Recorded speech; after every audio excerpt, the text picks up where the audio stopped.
Okay,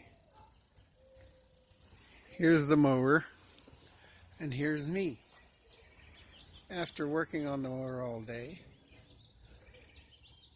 this was a Toro front-wheel drive, two-wheel drive, I assume.